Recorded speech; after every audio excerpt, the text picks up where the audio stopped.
Hello, everyone. Thank you for coming out for another edition of our special EndZone Club, which is nothing more than a youth leadership huddle where we get former professional athletes and leaders and mentors, people from different walks of life that are dedicated to unlocking the inner leader in the kids. I know every week we have really been reaching out to the athletes and giving a lot of life advice. But tonight I wanted to increase the bandwidth of our conversation, and I wanted to talk to more than just the athlete, because for the casual kid, the gamer, the band member, the kid that works with their hands, the graphic designer, you guys also matter. In our community, we are more than just athletes. You guys are more than athletes. You guys are the future of everything we are building here in America. And I would be remiss as a leader not to also let you know how much you matter. If you look at what we've been through in this pandemic, it's the essential workers, the nurses, the frontline people, the firemen, those in the medical field. Those are the ones that have kept us going. We're more than athletes. You guys matter.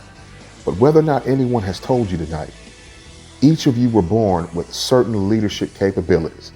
God saw fit from the time you were born to put special skills in each of your lives that were designed to impact the community around you. Some of you guys now have leadership in you that maybe you don't see it. Maybe you're a class clown and people are drawn to you. Maybe you are the one who doesn't go along with the crowd, but you look at things from a different lens. There are many different kinds of leaders amongst the kids even now, but it's our job as older people, as mentors, as leaders, to unlock what is in you. I wanted to have this conversation with you guys tonight because you won't always be young. Life as you see it will not always be what it will be for you. One of these days, you will realize that every decision you've made up to this point was actually made to make you better down the road. So today I have a special guest that's going to highlight a few leadership principles, mainly in the area of overcoming difficulties, overcoming challenges. That's probably one of the greatest stories every leader will ever tell in his or her own personal life. What did I overcome? How did I get where I am? Because one thing you realize about life is a lot of the patterns that you guys are facing now, whether it's peer pressure, whether it's not wanting to be different, whether it's not wanting to be labeled, whether it's sometimes maybe you don't want to put in hard work right now to be better, but you have a challenge to overcome. When I was young, one of my greatest challenges was patience. I didn't like waiting for things. I didn't like being told no. Anytime I got an idea, I wanted to do it right then. Another challenge I would later on go on to have is in trigonometry. Some people, school is a challenge, but one thing you've seen consistently through the interviews week in and week out, nobody got to a position of being great at what they did without overcoming a challenge. So without no further ado, I want to welcome today's guest, Mr. Nickell Coleman. Mr. Nickell, how are you doing today, sir? Hey, Anthony, how you doing, man? You know, I know for every athlete, all of you guys have a genesis, a meaning for why they do what they do. Some people were just gifted naturally. Some people were looking for something else. What was it that caused you to want to play football? I think football is a learning skill, and it taught me different things, and it taught me how to solve problems. Football is all about solving problems and working together, having a team, having a support system, people that care about you, people that you can trust, people that you can love. Football motivated me to I would say, separate myself from being like everyone else. I wanted to be a part of something. I wanted to win. I love winning. I work so hard. My work ethic is like impeccable. My work ethic is so strong, and that's what I encourage. Any young guy that's coming up right now, just outwork anybody in front of you.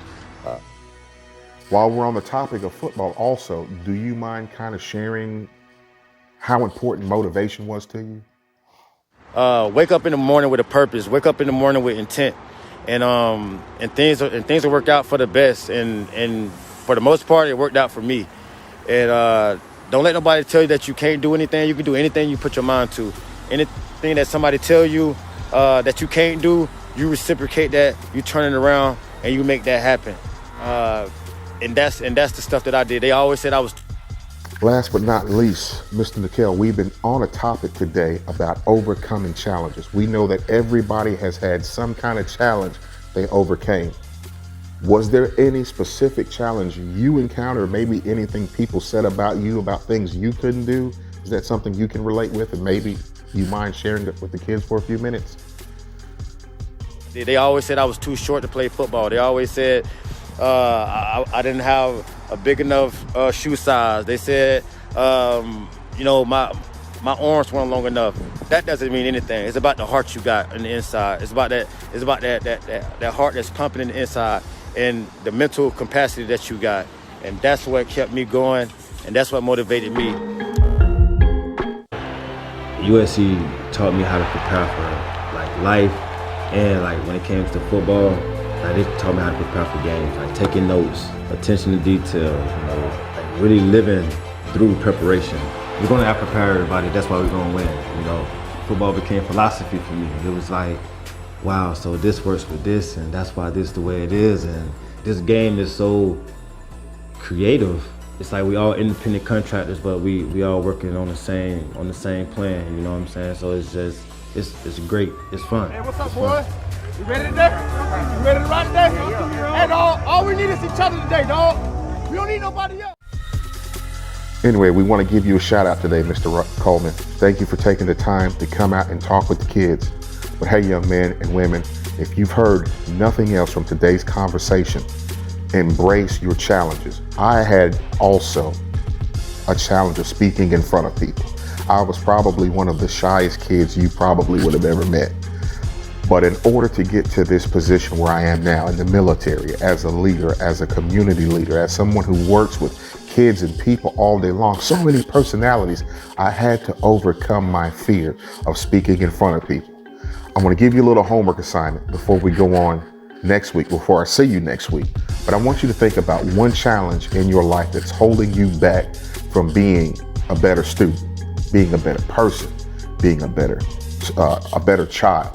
What's something that's keeping you back from doing more than what you're doing?